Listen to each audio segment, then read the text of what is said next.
Hello friends good morning नोंथांमोनखौ फुंबिलिनि गोसो गोथारै बरायबाय दिनै 6 डिसेम्बर 2020 फैदो दिननि गोजोन फुंबिलिनि माखासे मोजां गाज्रि आरो फिसा गेदेर खौरांफोरखौ फारि फारि मिथिनानै लानि गिबि खौराङा जाबाय साइन्टिस्टफोरनि बुंनाय बायदिब्ला जुपिटार आरो सैटार्नआ खाथि खाथि जागोन होननानै फोरमायदों आरो बियो गोजां बोथोर समाव जायो आरो साइन्टिस्टफोरा बेखौ क्रिसमास स्टार होननानैबो बुंनाय जायो होननानै फोरमायनाय जादों।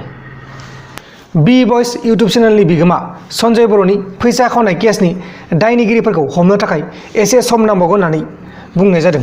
पुलिसफोरा बुंनाय बायदिब्ला बिथाङा बा बी बॉयज बिथाङा बा फंबाया गावनि रांखौ जेरैब्लाबो मोनफिनगोन होननानै फोरमायनाय जादों। नायनोसै मा जायो इलेक्शननि उनाव रांखौ मोननोबो हानाय मटा मटि 10 डेज बा 20 डेज बेबायदि टाइम लानो हानाय बेखौ नाथाय पुलिसफोरा हमखागोन होननानै फोरमायदों। नाथाय बिथांमोना जेरैबाबो दायनिगिरिखौ हमखागोन आरो बिथां बी बॉयजआ गावनि जाखिनि रां गोमादों बै रांखौ मोनफिन होननानै फोरमायनाय जादों। नायनोसै मा जायो आरो जुदि नोंथांमोना मैयानि भिडिअखौ नायाखैबाथाय मैयानि भिडिअखौ नायबानो जाबाय मैयानि भिडिअखौ नायब्लाथाय बुजिनो हागोन। आरो बे केसआवनो जोंखौ गोबां हेल्प खालामदों राजु नार्जारी आदाया बिथां राजु नार्जारी आदा गैयामोनब्लाथाय बेबायदि केस होनायानो जानाय नंलामोन। दा बेनिखायनो आदा राजु नार्जारीखौ आङो रोजा रोजा साबायखर जासिहरो बी बॉयजनि जानानै। आसाम सेन्टारा 3,000 कोटी रांनि प्रजेक्ट बानायदों होननानै बुंनाय जादों। ब्रह्मपुत्र आरो बराक दैमानि ट्रेन्सफर खालामनायखौ फाहामनो थाखाय बे खामानिखौ आसाम गभर्नमेन्टआ स्टेटनि union minister for ports shipping and waterways आरो चिफ मिनिस्टार जायबा सर्बानन्द बिथांजों बे खामानिखौ इमप्रुभ खालामनो थाखाय सावरायलायगासिनो दं होननानै फोरमायनाय जादों। जोबोर मोजां खौरां आसामाव थानाय सुबुंफोरनि थाखाय आरो बे खामानिया फैगौ बोसोर बा बे बोसोरावनो जागायनो हानाय बेखौ जों रोखायै बुंनो हाया। बे खामानिखौ मावनो लाबाय आखायाव बा प्रजेक्टखौ बानायनाय जाबाय आरो बेखौ थाबैनो मावनाय जासिगोन। तामिलनाडु आरो केरेलायाव थांनाय शुक्रबारखालि गोबां अखा हानायनि जाहोनाव गोबां मुवा बेसादफोरनि खहा जादों होननानै फोरमायनाय जादों। जायबा बिथांमोना तामिलनाडु आरो केरेलायाव थायो बिथांमोना मिथिगौ जानो हागौ दाखालि शुक्रबारखालि जाबायदि अखा हादोंमोन बैफोर अखा हानायनि थाखायनो तामिलनाडु आरो केरेलाफोराव गोबां खहा जादों होननानै रादाबाव फोसावनाय जादों। आबादारिफोरनि दैदेनगिरिया मैयाहाय सुनिबारखालि मिटिंआव मिरु सरकारनि सायाव 9 डिसेम्बर खालि भारत बन्द खालामनांगौ होननानै खावलायदों आरो आबादारिफोरनि थाखायबो मोनसे गोदान आयेन खालामनांगौ होननानै बुंनाय जादों। नायनोसै मा जायो मिरु सरकारा मा खालामो बेनो जागोन नङा होमबा लोगोफोर।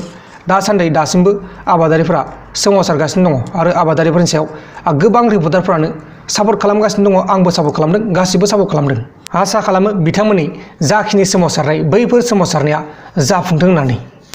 झारखन्डनि लेबारफोरखौ 3.5 कोटी रांनि GST पे खालामैनि थाखाय पुलिसफोरा राजपाहाहि गामियाव थांनानै एरेस्ट खालामनाय जादों।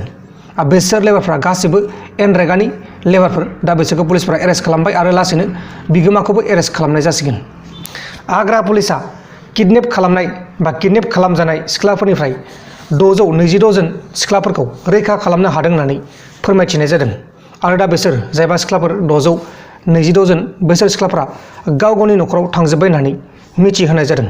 जोबोर मोजां खौरां बा जोबोर मोजां पुलिस आग्रा पुलिसा। DP गुप्ताया चिफ इनफरमेशन कमिशन अफ राजस्थाननि थाखाय राजस्थाननि गवर्नर कालराज मिश्राजों एपइन्टमेन्ट खालामजादों।